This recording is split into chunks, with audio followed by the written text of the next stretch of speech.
Hello friends, मी श्वेता आणि श्वेता धारवे रेसिपीजमध्ये तुमच्या सर्वांचं पुन्हा एकदा स्वागत आहे।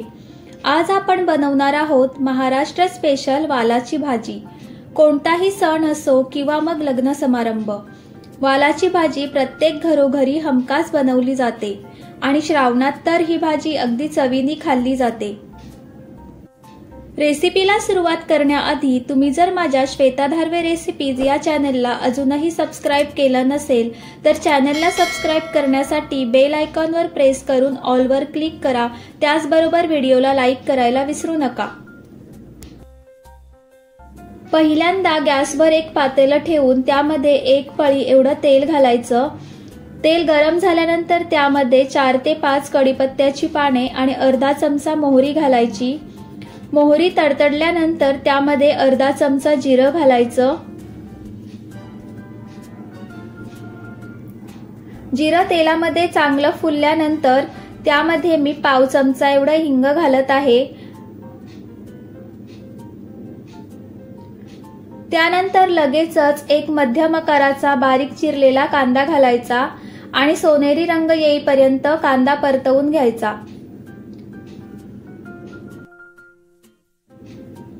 मगाशी मी फोडणी देताना लसूण टाकायला विसरले होते। आता मी यामध्ये 2 पाकळ्या ठेचलेला लसूण घालत आहे आणि तोही आता तेलामध्ये परतवून घ्यायचा आहे। 2 ते 3 मिनिटांनंतर कांद्याचा रंग बदललेला आहे। कांदा छान गोल्डन ब्राऊन रंगामध्ये बदललेला आहे। आता यामध्ये आपण मसाले घालणार आहोत। इथे मी पाव चमचा हळद, 1 चमचा लाल तिखट मसाला,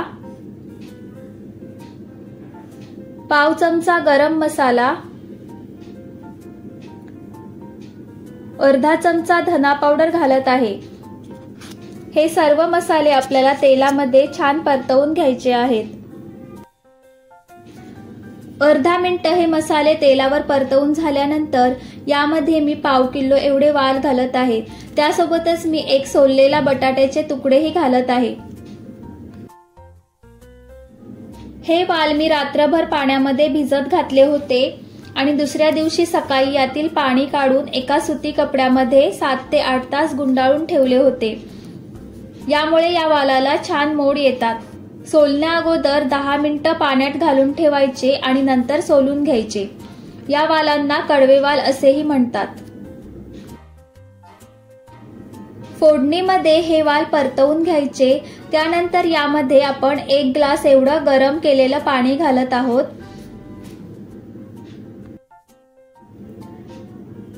गरम पाणी घातल्यामुळे भाजीचे चवही वाढते आणि टेम्परेचरही कायम राहते। पुन्हा एकदा चमच्याने हलवून घ्यायचं आणि झाकण ठेवून मंद आचेवर 15 ते 20 मिनिटं शिजवून घ्यायचे। झाकणावरही मी इथे थोडे पाणी घालत आहे म्हणजे वाल खाली चिकटणार नाही। 20 मिनिटे झालेली आहेत। आता आपण झाकण उघडून बघूया।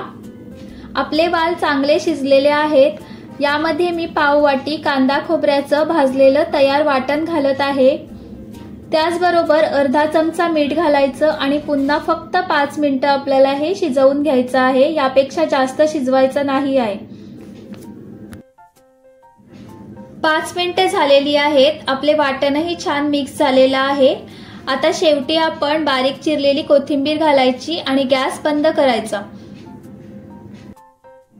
गरमागरम वालाची भाजी तांदळाची भाकरी, चपाती, वरण आणि भाताबरोबरही आपण सर्व करू शकतो। तर अशा प्रकारे तयार झाली आहे आपली महाराष्ट्र स्पेशल वालाची भाजी। तुम्ही देखील ही रेसिपी घरी नक्की ट्राय करा आणि कशी झाली ते कमेंट करून कळवा। आजचा व्हिडिओ जर तुम्हाला आवडला असेल तर व्हिडिओला लाईक करायला, शेअर करायला, त्याचबरोबर चॅनलला सबस्क्राइब करायला विसरू नका। पुन्हा भेटूया अजून एका इंटरेस्टिंग रेसिपी सोबत। तोपर्यंत बाय बाय।